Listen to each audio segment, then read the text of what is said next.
తెలంగాణలో ఆసరా పెన్షన్ తీసుకునేటువంటి వాళ్ళైతే తప్పకుండా చూడాల్సినటువంటి వీడియో ఇది. తెలంగాణ రాష్ట్ర ప్రభుత్వం అయితే పింఛన్ల విషయంలోనైతే కొత్త మార్పులనైతే తీసుకురావడం జరుగుతుంది.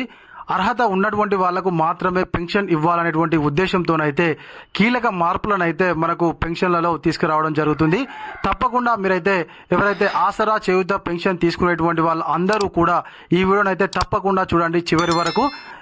తెలంగాణ రాష్ట్ర ప్రభుత్వము వికలాంగులకు, వృద్ధులకు, వితంతువులకు, ఒంటరి మహిళలకు మరియు బీడీ కార్మికులకు, హెచ్ఐవి పేషెంట్లకు మరియు ఇతర పెన్షన్లను ఇస్తున్నటువంటి విషయం మనందరికీ తెలిసిందే కదా. అయితే ఇందులో కొంతమంది అర్హత లేకున్నా కూడా వాళ్ళు పెన్షన్ తీసుకుంటున్నారు అనేటువంటి విషయాన్ని రాష్ట్ర ప్రభుత్వం గుర్తించి అలాంటి వాళ్ళ కోసం అయితే కొత్తగా ఫేస్ అథెంటికేషన్ అనేటువంటి ఒక యాప్ను అయితే తీసుకొచ్చి దాని ద్వారానే మనకు పెన్షన్లు ఇవ్వడానికి రాష్ట్ర ప్రభుత్వం అయితే సిద్ధమవుతుంది.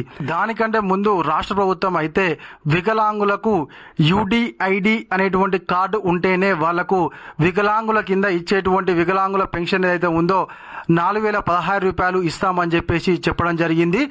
యూనిక్ డిజబిలిటీ ఐడి కార్డు అనేటువంటిది ఉంటేనే వాళ్ళకైతే దివ్యాంగుల కింద వాళ్ళకు పెన్షన్ వస్తుంది అని చెప్పేసి ప్రకటించడం జరిగింది. దాని తర్వాతనైతే మళ్ళీ మనకు కొత్తగా పెన్షన్లోనైతే ఈ ఫేస్ అథెంటికేషన్ అనేటువంటిది తీసుకురావడం జరిగింది. దీని ద్వారా కొంత మనకు పెన్షన్ల విషయంలో సమస్యలు కూడా వస్తున్నటువంటి క్లియర్ అవుతాయి. ఎలాగంటే మనకు కొంత ఏజ్ పడ్డ తర్వాతకి మనకు ఆ తంబు ఏదైతే మనకు వేలు ముద్ర పెట్టి తీసుకుంటారు కదా, అది రావడం లేదు కొంతమందికి. అలా చాలా మంది అయితే పెన్షన్లను తీసుకోలేకపోతున్నారు. కాబట్టి అలాంటి వాళ్ళకైతే ఈ యొక్క ఫేస్ అథెంటికేషన్ అనేటువంటిది చాలా ఉపయోగపడుతుంది. వృద్ధులకు మరియు వికలాంగులకు ఎవరికైనా కూడా ఈ యొక్క యాప్ ద్వారా మనకు పెన్షన్ తీసుకోవడం అనేటువంటి సులువవుతుంది. అదేవిధంగా తెలంగాణలో పెన్షన్ కోసం అప్లై చేసుకున్నటువంటి వాళ్ళైతే రాష్ట్ర ప్రభుత్వాన్ని కనీసం ఇప్పుడు ఇచ్చేటువంటి పెన్షన్ అయినా కూడా ఇవ్వాలి అని చెప్పేసి రాష్ట్ర ప్రభుత్వాన్ని కోరుకుంటున్నారు. అయితే గతంలో మనకు ఎన్నికల సందర్భంలోనైతే కాంగ్రెస్ మనకు ఇప్పుడు ఉన్నటువంటి పెన్షన్లకు అదనంగా 2000 రూపాయలను కలిపి ఇస్తామని హామీ ఇచ్చిన విషయం మనందరికీ తెలిసిందే కదా. దాని గురించి కూడా రాష్ట్ర ప్రభుత్వాన్ని అయితే పెన్షన్ తీసుకునేటువంటి వాళ్ళు అడుగుతున్నారు.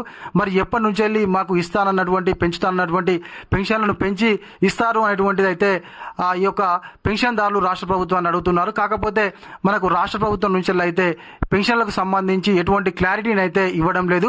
ప్రస్తుతం ఇస్తున్నటువంటి పెన్షన్ విధానాన్నే కొనసాగిస్తున్నారు ప్రభుత్వం. మరి కొత్త పెన్షన్లను కూడా మంజూరు అయితే చేయడం లేదు ఇప్పటి వరకు. ఏదైతే ఒక కుటుంబంలో వచ్చేటువంటి పెన్షన్ ఆ యొక్క పెన్షన్ వచ్చేటువంటి వారు మరణిస్తే అదే కుటుంబంలో ఎవరైనా అర్హులు ఉంటే వాళ్లకు మాత్రమే పెన్షన్లను అయితే త్వరగా ట్రాన్స్ఫర్ చేస్తున్నారు తప్ప కొత్త పెన్షన్లను అయితే రాష్ట్ర ప్రభుత్వం ఇప్పటి వరకు మంజూరు చేయలేదు. మరి కొత్త పెన్షన్లను ఎప్పుడు మంజూరు చేస్తుంది, పెంచుతానటువంటి అమౌంట్ను ఎప్పటి నుంచి వెళ్ళి పెంచి డబ్బులు ఇస్తుంది అనేటువంటి దాని గురించి అయితే పెన్షన్దారులు రాష్ట్ర ప్రభుత్వాన్ని ప్రశ్నిస్తున్నారు. దీనికి సంబంధించినటువంటి పూర్తి క్లారిటీని అయితే ఇవ్వాల్సినటువంటి బాధ్యతనైతే తెలంగాణ రాష్ట్ర ప్రభుత్వం మీదనైతే ఉంది. ఇది ఇలాంటి మన వీడియో. ఈ వీడియో కనుక మీకు నచ్చినట్లయితే ఖచ్చితంగా ఒక లైక్ చేయండి, కామెంట్ చేయండి. ఇంకా ఎవరైనా కొత్తగా మన ఛానల్ చూస్తున్నట్లయితే సబ్స్క్రైబ్ చేసుకోకపోతే వెంటనే సబ్స్క్రైబ్ చేసుకొని పక్కన ఉన్నటువంటి గంట సింబల్ నొక్కండి.